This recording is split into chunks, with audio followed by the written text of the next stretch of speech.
So last week we hired a VA, a virtual assistant, to hand her a process in which she's never done roofing before, ever, and she knows nothing about it. And she's done very little appointment setting, never done cold outbound setting, but I handed her a process that I wrote called the ugly roof strategy. So I basically showed her how to go into Google Maps, find ugly roofs. I gave her a script on what to say when she calls the buildings and they tell her they're not interested. And then I gave her a tracking sheet so that she can track all of the results and all of the processes.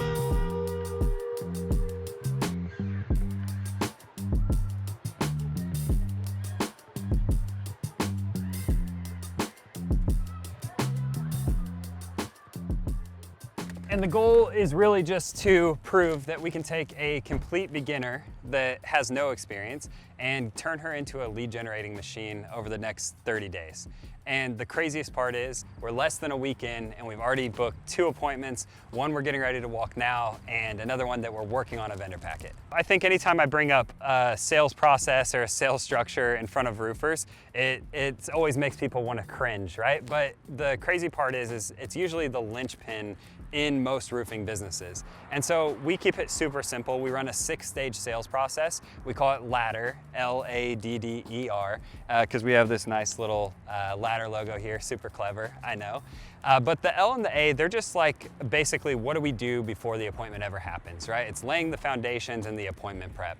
The 2 Ds stand for doing discovery, which is asking all of the questions about like what happened in the past, what's happening now, what's the desired outcome, all of those types of questions. What's the decision-making process? And then we move into the roof diagnosis. That's the 2nd D.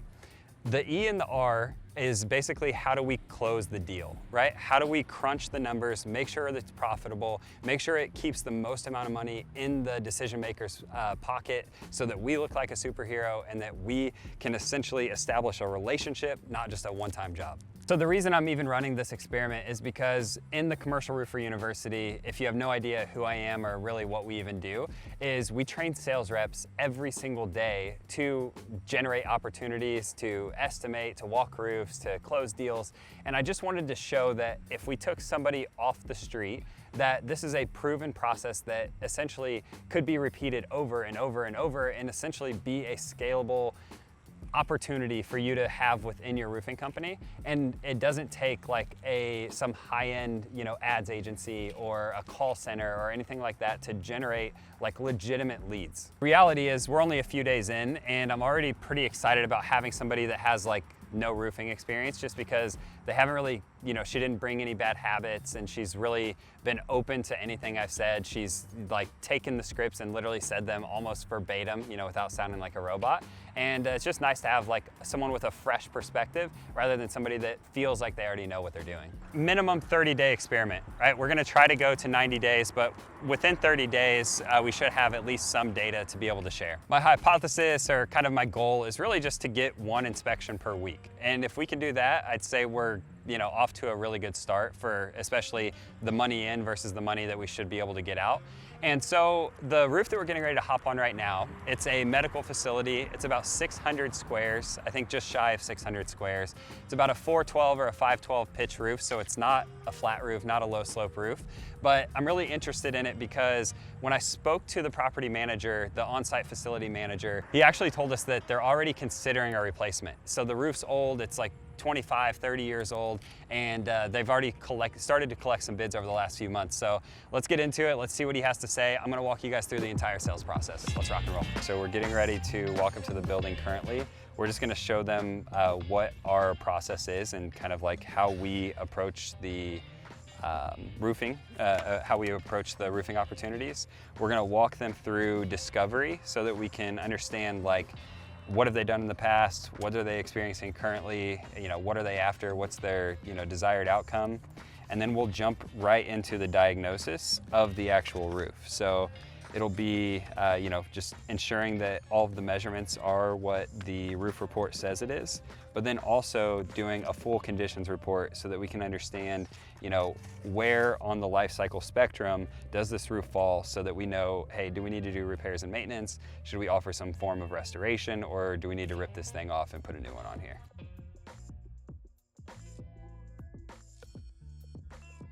We've done discovery down on the ground. I asked all of the questions. I figured out like, what have they done in the past? What are they experiencing now? What are their pain points? What's most important to them? Like, what are their decision-making, preferences and decision-making processes here internally for the actual medical facility?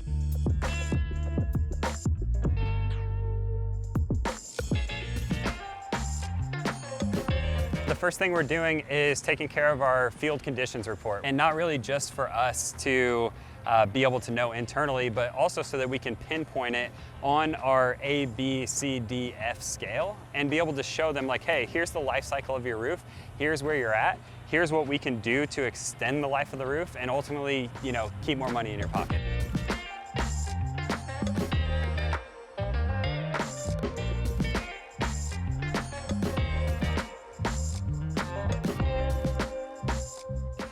So at this point, we've looked at majority of the roof. And so the way we think about roofing in general is that a roof has a life cycle, okay? So it's either brand new, it needs replaced, or it's somewhere in between. This roof's somewhere in between, all right?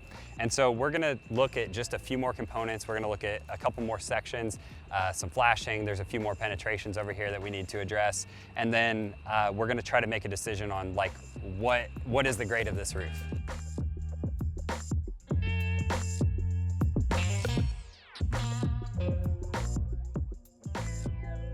So now we've looked at every square inch of this entire roof, and we have all the information we need to do, or that we need to be able to figure out like, where is this roof? Is it an A? Is it a B? Is it a C? Is it a D? Is it an F? Do we need to replace it? We're gonna go sit in the truck. We're gonna take a few minutes to like digest this information and figure out what we're gonna, how we're gonna approach the customer and kind of strategize what that looks like.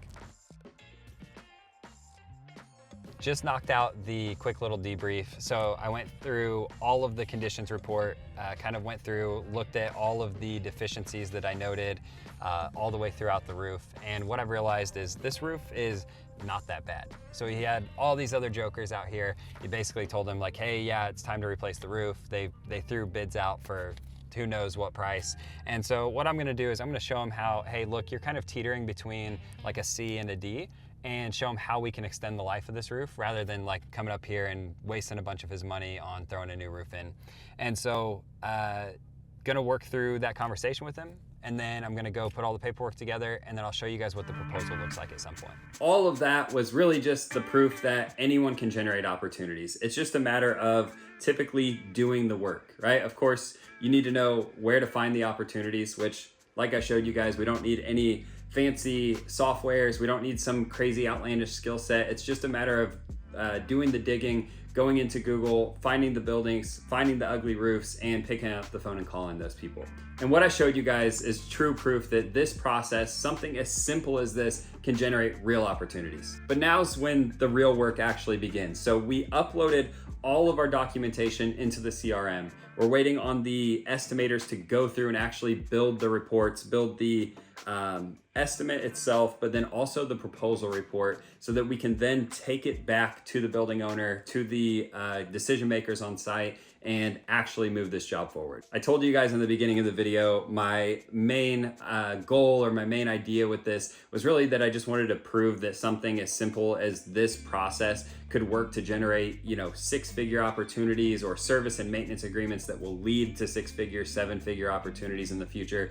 But now we've got a few weeks left. I think within the next 30 days, we're gonna try and ink this deal. So I'll keep you guys updated. Maybe it happens, maybe it doesn't, but I know that we're gonna get on more roofs, and I'll continue to kind of share the progress as we work through this entire experiment all the way through.